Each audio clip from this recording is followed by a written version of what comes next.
So in keeping with Ajahn Chah tradition, I try to keep my heart as open as possible to figure out what might come up automatically for me to talk about, and not try to program it too much up here. And sometimes that can be daunting. But we had a tea time discussion, and I thought what was coming up for me was kind of just reviewing some of the things that are helpful for our practice of meditation. And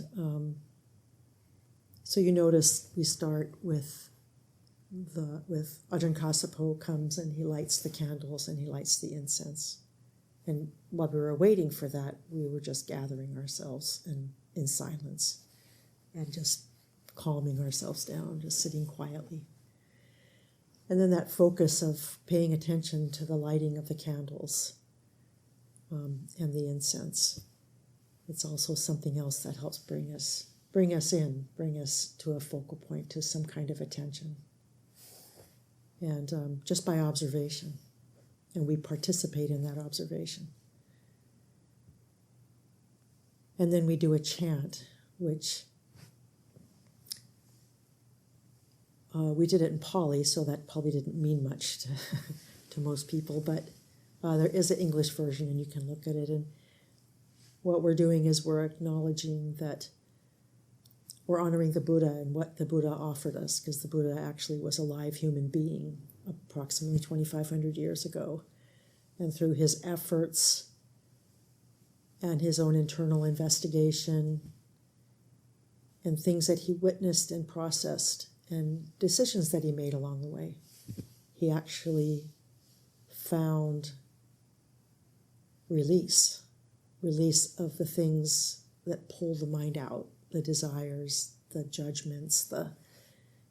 He was able to see how that kind of thing leads us to suffering, and he was able to develop the meditation to actually observe that and see that in himself. And I'm simplifying it. And then he was able to release. And through that process of his learning, his investigation, he also learned these things come through the mind, but he learned not to pick them up. So we sometimes see anger, hurt come up, and we right away we go to it, and then we make our little story around it. Well, he got himself to the point where he didn't take it. He didn't pick it up. And so we respect that. We pay our respects for what he offered that has been passed down generation to generation for more than 2,500 years, and gives us something to help us find the ability to become more peaceful, more open, more spacious, and less grasping onto the things that actually cause us suffering. And then we do another bow, and that's to the teachings that the Buddha gave us, which we call the Dhamma. The Dhamma means truth. So the teachings that he gave us, because those are our tools, those are our guidelines. And then we take a third bow and we pay respect to the Sangha, the monastic Sangha, who have taken, it's a challenging life to let go of all the different choices we can have in our lives. They take on these rules and guidelines that are really helpful, and they live in a monastery where they're supported by other monastics. And it's really helpful to develop the mindfulness, the attentiveness, and it's helpful because you don't have the same distractions. They still have their minds, and our minds can be a big enough distraction, but they don't have television, they don't have free access to food at any time of the day. All the things that we can do that pull us out. So the way that the monastics live is by a guideline of rules, and they live it's developing a very skillful lifestyle. And they make mistakes, but they have each other to help them stay on the path.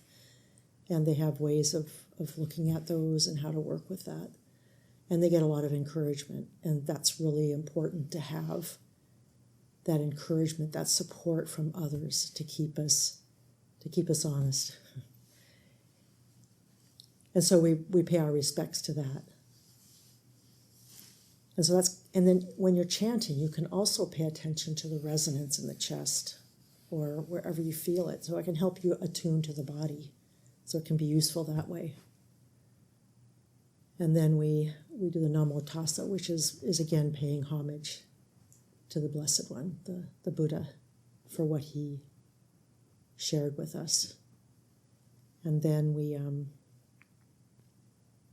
after the chanting, then we sit in meditation. And, it was a very brief guided meditation, but you kind of have to, those are things that can help collect us after coming in from outside, from work, from whatever we've come from that's maybe taken us out of ourselves. So these things help bring us in, help to calm us. And then the meditation is the intention to continue. And so it's kind of like sometimes I find it really helpful to pay attention to the body so that it's an easier thing to feel. And then you can take it, like for me, I've often feel the sense of breathing through my heart. For some reason, that just helps me focus in. And then I my eyes are closed, but it's the sensation of the breath coming in through the heart and then feeling it going through the body as if I'm breathing out. The breath is going through my body and then I'm releasing. And that's a good time initially in the meditation, that release, to check in and do this periodically. Am I tightening? Are my shoulders tightening?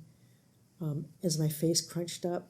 What's my tongue? What's my tongue doing? Is it relaxed? Sometimes, just let your jaw, you don't clench your jaw, you just let your gently close, and it sometimes drops a little, and the tongue can just rest against the teeth or against the roof of the mouth. And it's just more of a gentle resting. And then as you bring your awareness more into the sensations of the body, the sensations of breathing, whatever works for you, then you can pick a thing that you want to make as your main object. And like for me, I like I said, a lot of times I end up here. And then you just keep coming back to that.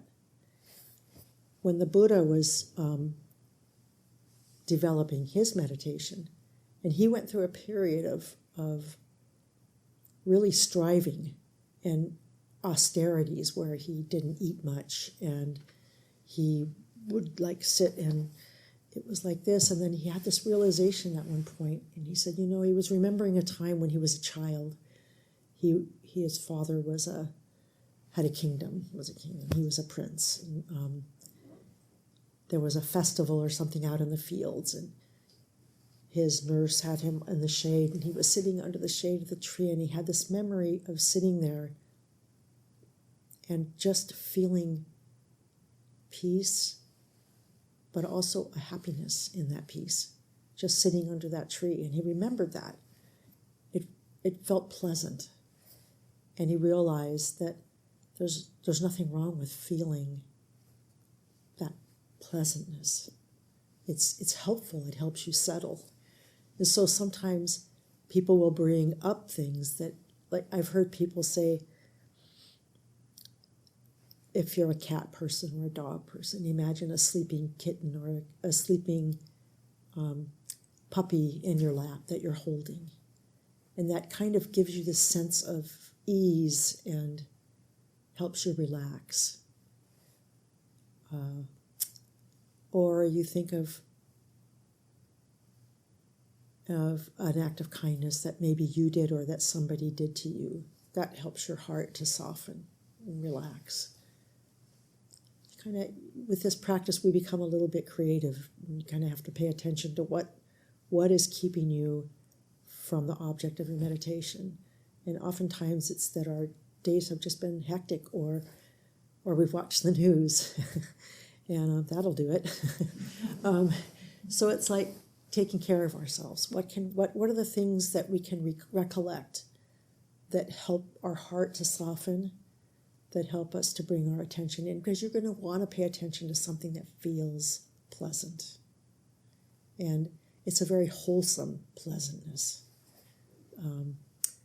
And there are even practices that we can do where we develop a sense of loving kindness or metta. That's a big practice for a lot of people. And it's a heart-opening practice. And it's not only it's heart-opening for ourselves because we're sending kindness to ourselves. And in fact, it's essential that you actually use yourself first and send kindness to yourself first, because that enables you then to send kindness and to feel kindness for others. So you start there, and you can, breathing in, may I be well. Breathing out, may others be well. And you start with the ones like maybe your family or somebody that you care about. And in the process of that meditation, you eventually take it to someone that you maybe had an argument with. And it's like just that willingness to it has nothing to do with what the argument or disagreement was. It's just about wishing yourself well and wishing them well. And in that process, we begin to feel a sense of ease. And that is incredibly supportive for the practice of meditation. Because when you have a sense of ease, you're more relaxed. When you're happy, you're more relaxed. And that's really important in our development of our meditation. So it can be things like that. You don't want to start thinking too much. So you really want to go slowly, and you want to learn how to develop that intention and bring that intention into the sense. Like for metta, it's a sensation that you usually feel right here. People talk about the body and the mind are very linked. So people talk about, oh, it broke my heart, and they always go here. But here's where we think about it. This is where the reality of what happened, this is where all the churning happens. And yet we feel it here. And that's true of so many emotions. There's somewhere in the body that we can find that's related to that emotion. Sometimes fear, you can feel tightening in the stomach. And it's just exploration. And there's no right or wrong. It's just making the effort to bring the attention in and actually notice. And then figuring out what would be useful right now to help me feel that sense of ease, to help me settle into this period of meditation, so that it's something that you want to come back to, that you want to do again, because it's helpful, it helps you release. And that's part of our growth, part of our practice. There's some, and you can find things that are really uplifting, and I think these days we really need to look for those things. It's really important because there's a lot of strife in the world. So things that are uplifting for us. Like I've made a real effort. One of my intentions is to just, and I use as my reference the Tibetans, because the Tibetans went through their country was taken over and changed, and they went through a lot of indoctrination into a different ideal, and a lot of them went to prison, and some of them were able to take that they didn't allow themselves to feel hate or anger, and they just made their practice kindness. You hear the Dalai Lama say this often, my practice is kindness. And that's not an easy practice, but that's a practice that you can do, and you do it for yourself, and it affects other people, and that brings a sense of ease. And this is where it's so wholesome for us. It's so helpful for us in our daily life, in everything that we do. I know Sang knows about this, because she told the monks here, but there's some monks that decided that they wanted to do a peace walk. Maybe some of you have heard about it. They started in Texas, and they're walking to Washington, D.C. It's very moving. There's been videos. Some of them made a determination to do this walk barefoot, and some of them made a determination to not lay down to sleep during this time, so that they sleep sitting up, or But they're doing this walk, and I've seen videos on it, and the reaction from people there. And they started in Texas, so they kind of went across the south, and then they've worked up, and they've already gone through Raleigh, North Carolina. I think they might have gone through Georgia. They may have went through Texas, Louisiana. I don't know exactly the path. Do you know where they are now, Sang? The monks? Do you know where they are now? Maybe North Carolina. I mean, it didn't look. But, they hit that bad weather in North Carolina. So I actually saw them, and they actually used wisdom. So she's going to go look. So they, I don't know if she is.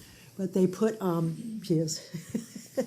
They did wear shoes because they had to. There's some wisdom in that. You make the intention, but then you have to use wisdom. So they actually hit that horrible cold snap that went through and all that snow. I mean, North Carolina is getting brutalized right now. It was single digit. Yeah, and they're not used to that. But the thing that's really heartening is that I don't remember where it was, but it was an area where there was a lot of Christians, and there weren't really many, if any, Buddhists in the crowd. But what they were feeling is it gave them so much joy, just what these monks were doing, and they're really present for it. Yeah.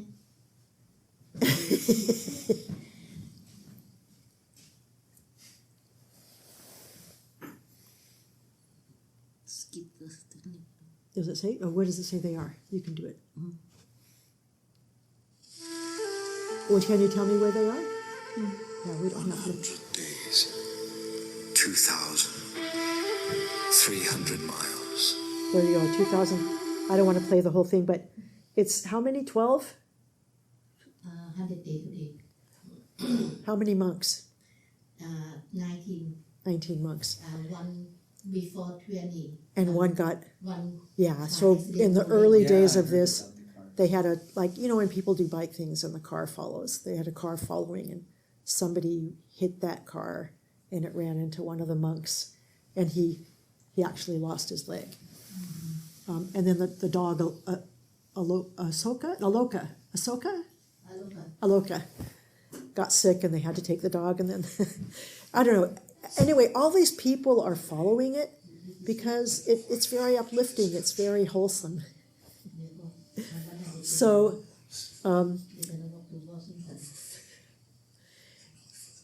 it's people crave, just yearning for, yeah, if you go online and you look the monks' peace walk, you can get that, yeah. So people can find it online now, thank you. But people have come out to feed them, and I've seen pictures. There was, it's just people are really touched, and what it is people yearning for that feeling of ease, which isn't so prevalent. And so it's like uniting. That's what people want, is uniting, So it's like, that's very inspiring. So if you just think about it, and the senior monk is a really lovely presence. I haven't been in his physical presence, but what I've seen, they don't really say much. Sometimes they've given some talks.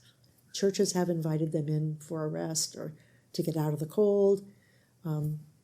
Abundance of food then is offered to charities and food banks and things. And it's things like that. We need to turn our attention to things that give us a sense of ease, that help us to feel uplifted. And then we can take that ease, and that is incredibly supportive for our actual process of meditation. Because when you're at ease and you're relaxed, it becomes, you're more willing to look inward, to pay attention inward, because it's attractive, because you're feeling soft, gentle, relaxed. And that's a really helpful for our practice to start from that place. And especially when you make your determination to sit and stuff, is what helps you, because every sitting is different. They're not the same. It doesn't matter because all the conditions coming that you've experienced before you're sitting, or they're different. Your body's not feeling the same, whatever. It's many conditions come together. So you learn to pay attention to expectations, and you have to let those go. But you start developing a sense of what's helpful for you, like thinking about these monks, that can give you a sense of well-being. And then you can bring that into what does that feel like in the body, and let that help you to bring your attention inward. And that's really what we're trying to do. When your attention comes inward, you can start to pay attention to the habits of the mind. What if the mind goes out? What is, like, you realize you're away from. It's a lot about recollecting, paying attention, and noticing and recollecting. Oh, I'm away from my object. Can I bring it back? And you can kind of notice what it was that took your mind out. And then you can start to see habitual tendencies that we have. And you can start to work at those slowly. Like, what can I do to keep my mind from going to that? How can I keep my mind focused inward? And when it focuses inward, it's a whole other world can open up. And we learn to develop patience because you have to develop patience or you won't stay with it, because it takes time. It takes time, but it's so worth it. When you develop the formal act of meditation, you then can take that into your daily life and you can see things with a little more clarity, so that maybe you don't do things so impulsively, like our habitual tendencies that we do from impulse. You can start to see those tendencies and you start to pay attention. You've learning how to pay attention, how to recollect. And that's how we learn. That's how we become more skillful in our lives. And of course, we were talking a little bit at the tea time about the precepts, and I've talked about them many times. That's the foundation. That's what gives us guidance to how to behave for ourselves, so that we have peace and ease within ourselves. And the lack of regret is very powerful. Regret is a very kind of tight thing, because we feel remorse and regret. But the precepts help give us guidelines to live in a way that helps us get away from that. It helps us develop skills that life is hard, and we're not in a bell jar. We're always interacting with other people. So there's going to be mistakes that we make because we're human. But we can learn forgiveness, the act of forgiveness, and that applies to ourselves as well. And really learning how tightly do we need to hold to this. But if you feel regret and you've done something unskillful, you can actually pay attention to what that feels like, because that's like touching a hot stove, and eventually you'll get to a place where you don't want to touch that stove anymore, because you'll start to become more aware of the discomfort. And that's incredibly helpful. So the meditation, we get relaxed, we get focused, and we learn how to pay attention, we learn how to come back, we learn how to recollect. And then we've had this beginning with the Buddha and the Dhamma and the Sangha. And sometimes those are things that come up that can help us too. It's that gratitude for these teachings that we find helpful, that bring us together, the gratitude for our friends in the path and the support that we have, the gratitude to have a place to come where you can sit quietly with a group of people. It doesn't matter what anybody's personal beliefs are. That's not what we're here for. We're here to sit together and be at ease together as much as possible, and develop that ability to go inward. And then it requires an honesty. Sometimes we see things that are actually unpleasant. Sometimes when you see what a behavior that you've done and you start to really see it clearly, it's quite unpleasant. But it's like, okay, yeah, maybe I could have done that differently. And so we start learning to also not to go like that. We go like this. And it's not that somebody hasn't done something unskillful to us, but it's like, how did we hold it? What did we do with that? Did we grab it too tightly and hold it too tightly? Are we feeling anger? Are we feeling like we want revenge? Or can we understand that they're human too, and we can learn how to deal with it? But how do we hold it for ourselves? Because we're responsible for ourselves. and how we're affected by things, what we let impinge upon our space. We have a lot of control over that. And then we also have control over the choices that we make. Are they skillful choices? Are we learning to be kinder? Are we learning to take the guidelines the Buddha set down that allow us to slowly, little by little, release the things that cause us to suffering, the pain of just grasping, of just holding too tightly to things that are not wholesome. Like if you do the chanting, you look at the chanting book, has some wonderful stuff in there. It's like attachment to the light, that's suffering, because we don't want to let go of it. We want to hold on to it. And you can observe those kind of things in meditation. Or the things that we're experiencing that we don't like. That's suffering, because we want to push it away. That's a desire, but it's a desire not to have. And so those are the things that cause us a lot of grief. Not getting what we want, getting what we don't want. Just being with pain in the body a little bit. It's discomfort. We're not used to sitting with it. We want to move. In the meditation, we try. You don't want to do it to the point that it's hurting yourself. So especially early on, like I'm trying to get myself back on the floor. Because I've been in a chair for a long time. And so I'm sitting in a cushion and I'm paying attention to the pain.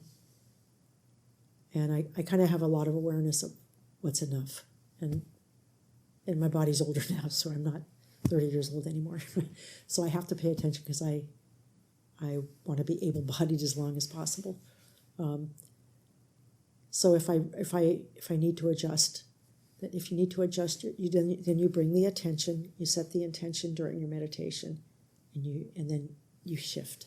But you're doing it with awareness. It's about bringing awareness into the meditation itself, the intentions that you have, and just the movements of the body.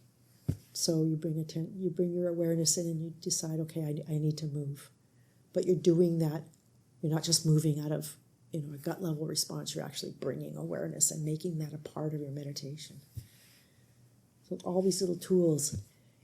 And then we develop that on the cushion, and it becomes easier to bring that into things that we do in life, in daily life.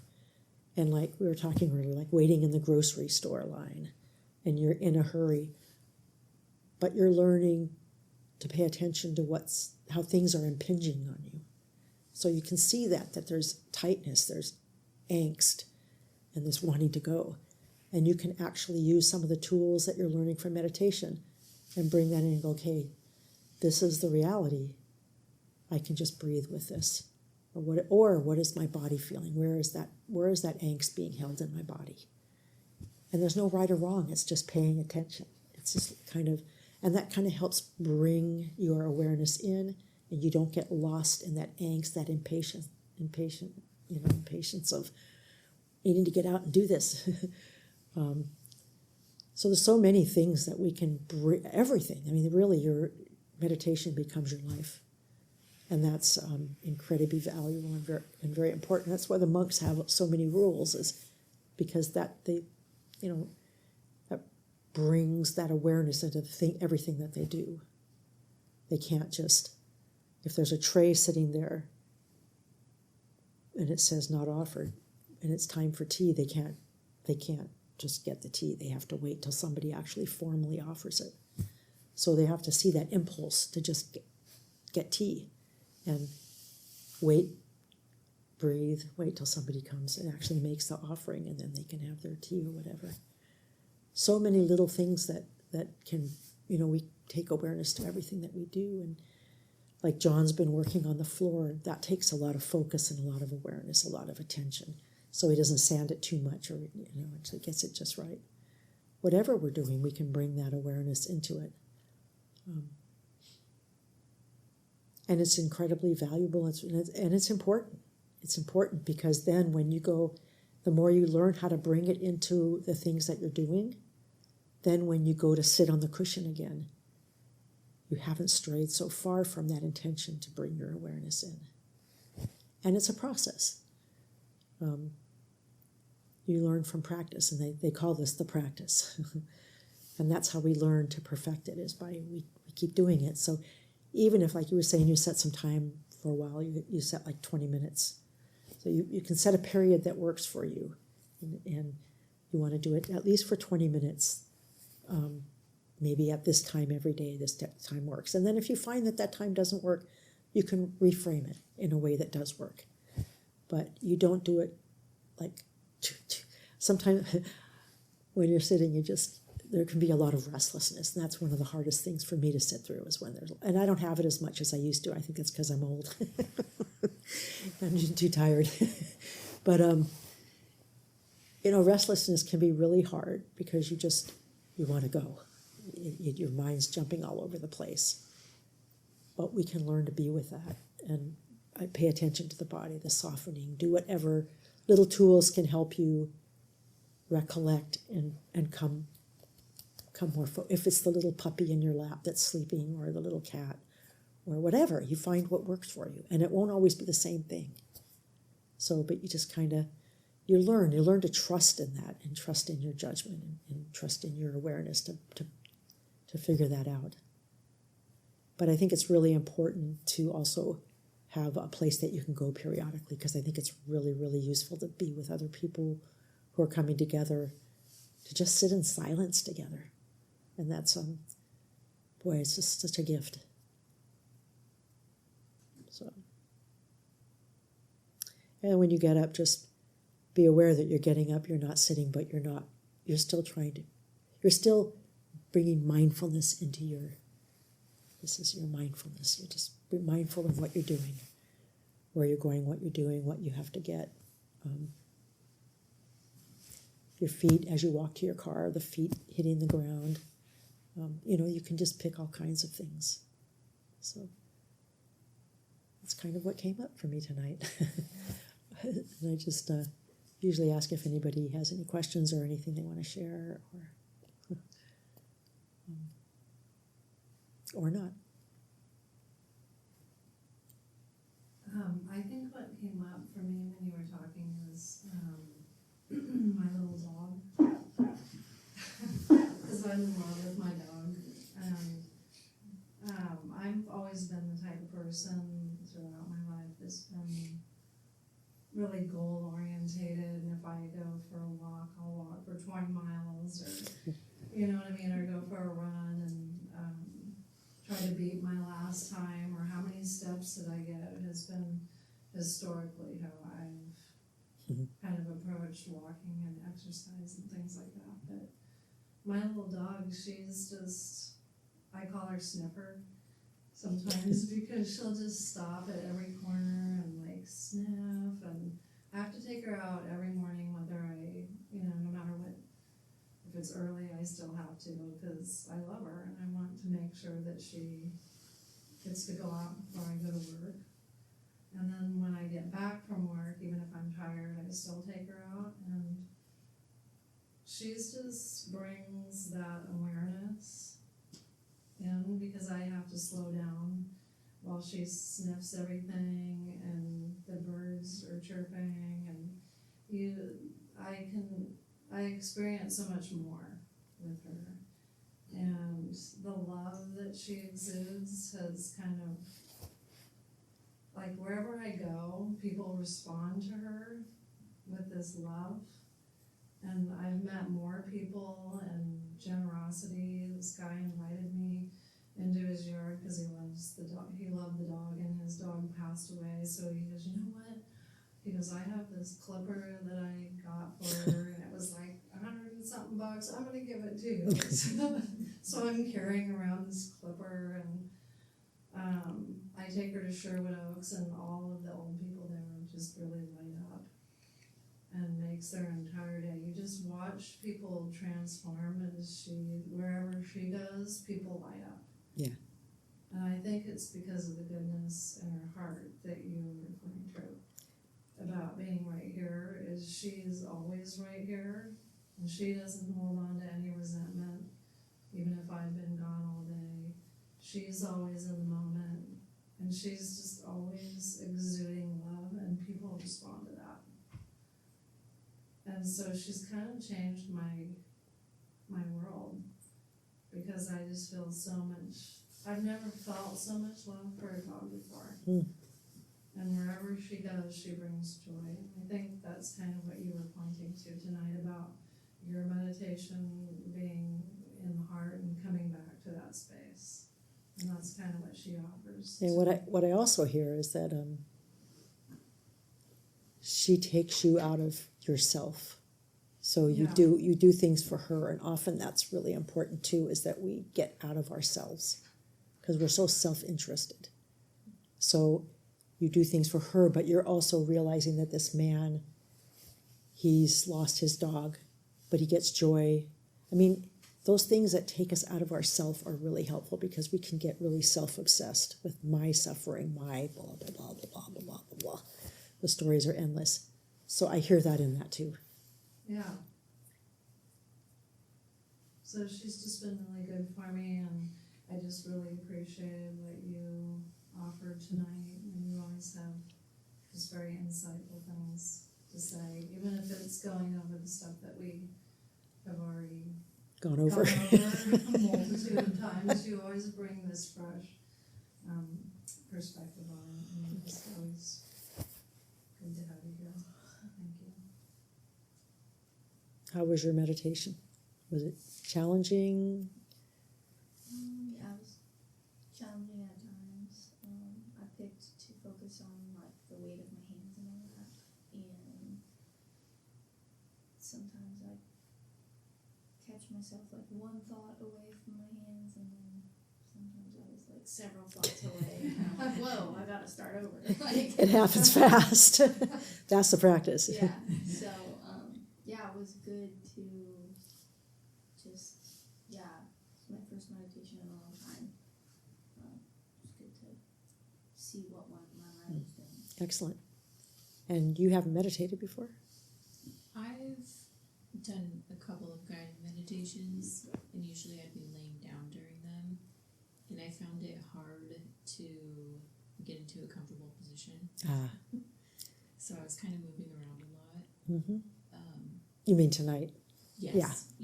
Yeah, that takes time too to figure out what position is. Mm-hmm. And then you think you've got it, and then, for some reason this chair feels different tonight. Some days I'll do it, Yeah. and I'll just be perfectly relaxed and not in my physical discomfort is the last thing from my mind, and then sometimes that's all I think about the whole time. I'll take it. Yeah. No, I was like, do I get back in the chair? That's too much. Well, it's good to. yeah. I mean, at least for me, I feel like I'm like, okay, the discomfort. That's what we get to observe. Yeah, you kind of have to bring some wisdom into it. Yeah. Like, is it, like for me, I want to, like I've been walking a lot at the monastery, and it's really steep, and my cabin is up a lot of steps, and I need to keep myself in shape so I can keep going up to my cabin. And so I want to be able to walk the steep hills, and so, I pay attention to how my knees are doing. So like with the getting on the floor, if my knees are in bad shape from the walk, or I'm feeling it, like sometimes I have to take a day off from the walk because I just need to let my body come back. Well, same with the sitting on the floor. If my knees are sensitive from the walk, then I'll just do the chair. But if I feel, if I feel like I think I can do the chair. I have to pay attention to my back, because that's what got me off the floor. Was I had lower back problems, and I spent a lot of a winter retreat on my stomach doing cobras and icing my lower back, and I learned a lot from that. So I kind of I developed much more body awareness. So I pay attention to that, and I trust that. And yeah, it's just now that I'm getting older too, the body's just not the same. Injuries that you had when you were younger, they come back to haunt you.